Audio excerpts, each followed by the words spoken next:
Alhamdulillah, alhamdulillahi mukawwinil akwan, al-mawjudi azalan wa abadan bila makan, al-munazzahi 'anil syakli wal a'dha'i wal arkan. Wassalatu wassalamu ala sayyidina Muhammadin sayyidi waladi Adnan wa ala alihi wa sahbihi wa man tabi'ahum bisidqi wa ihsan. Ashhadu an la ilaha illallah wahdahu la sharika lah, al-munazzahu 'anil ayni waz zaman, wa ashhadu anna sayyidina Muhammadan abduhu wa rasuluh alladhi kana khuluquhul Qur'an.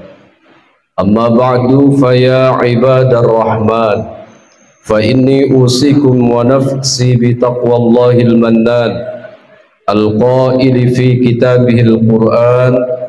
A'udzu billahi minasy syaithanir rajim. Ya ayyuhalladzina amanu taqullaha haqqa tuqatih wa la tamutunna illa wa antum muslimun. Shadaqallahul azim. Masyarul hadirin sidang Jumat rahimakumullah. Ketika kita akan melakukan perjalanan, baik itu perjalanan jarak dekat ataupun jarak jauh, kita pasti mempersiapkan bekal sedikit ataupun banyak, agar di perjalanan itu hati terasa tenang kalau sudah punya bekal. Untuk menghadap Allah kita pun perlu bekal, dan sebaik-baik bekal yang kita bawa kepada Allah yaitu adalah takwa. Wa tazawwadu fa inna khairaz zadi taqwa. Berbekallah kalian, sebaik-baik bekal itu adalah takwa.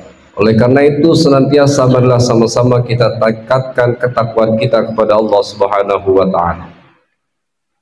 Masyarul muslimin, hamba-hamba Allah yang diberkahi, diriwayatkan dari Al-Hasan bahwa satu ketika datang kepadanya seorang yang mengadu akan kefakiran yang dialaminya.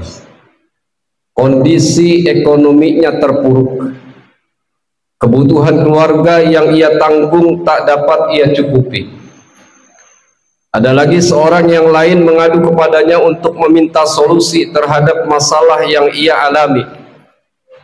Seorang itu bisa dikatakan belum punya keturunan, telah lama ia menginginkan seorang buah hati namun juga tidak dikaruniai. Tapi ia tak putus asa, maka datanglah ia ke Al-Hasan sebagai bentuk ikhtiarnya. Kemudian Al-Hasan juga didatangi oleh seorang petani. Petani itu begitu gamang terhadap bumi yang ia tanami. Bagaimana tidak, setelah sekian tahun mengolah tanah, tidak sekalipun ia menuai hasil yang melimpah. Malah yang terjadi adalah kerusakan tanaman akibat kekeringan dan tanah yang tandus. Semua itu dijawab oleh Al-Hasan hanya dengan satu kalimat, yaitu istighfar. Bacalah istighfar, mintalah ampun kepada Allah. Betapa mengherankan Al-Hasan ini.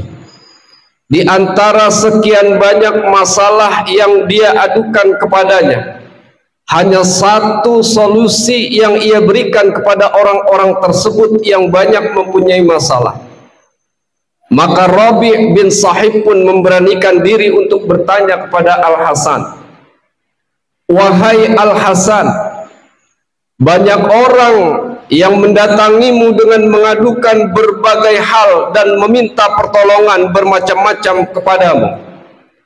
Tapi mengapa hanya istighfar yang kau jadikan sebagai solusi jalan keluar?" Al-Hasan pun terdiam.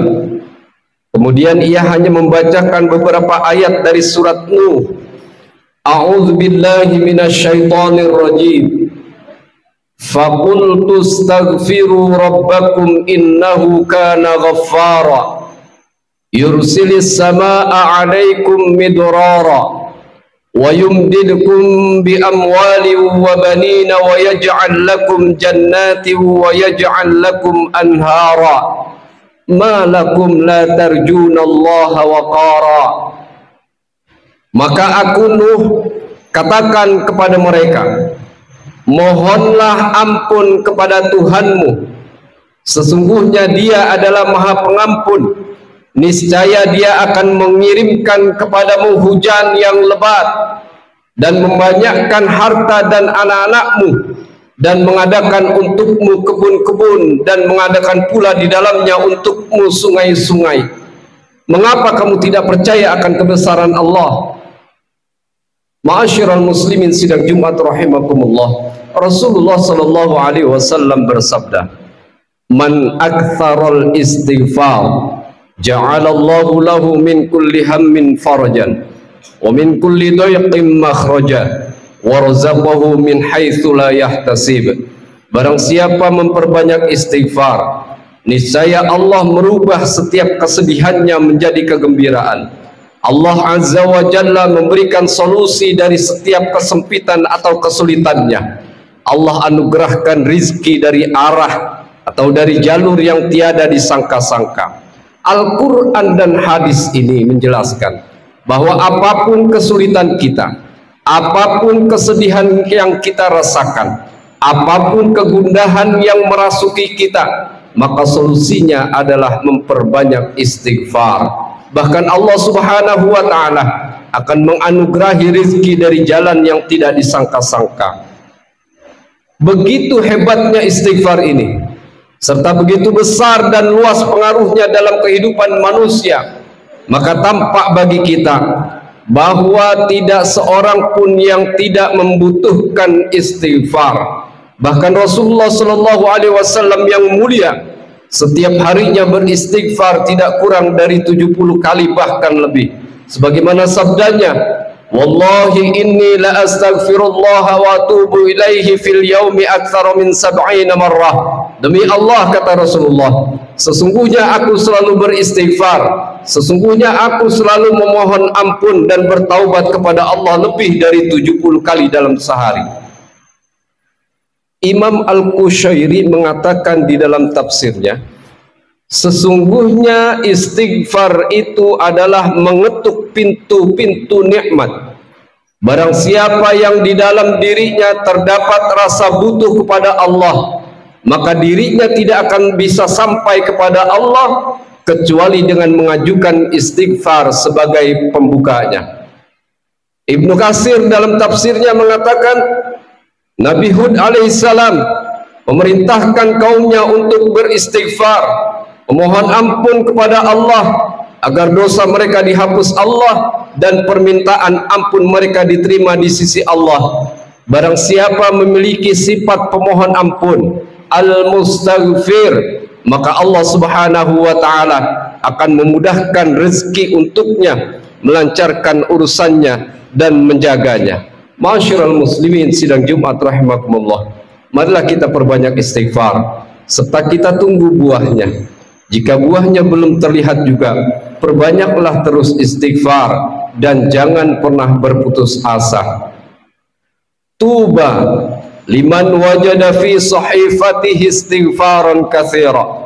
Beruntunglah bagi orang yang mendapatkan di dalam catatannya amal istighfar yang banyak. Semoga Allah Subhanahu wa ta'ala mengampuni kita dan membukakan pintu solusi bagi kita semuanya. Barakallahu li wa lakum fil Qur'anil azim wa nafa'ani wa iyyakum bima fihi minal ayati wadh dzikril hakim wa taqabbala minni wa minkum tilawatahu innahu huwas samiul alim. Aqulu qawli hadza wa astaghfirullahal azim li wa lakum wa lisairil muslimina wal muslimat wal mu'minina wal mu'minat fastaghfiru innahu wal ghafurur rahim.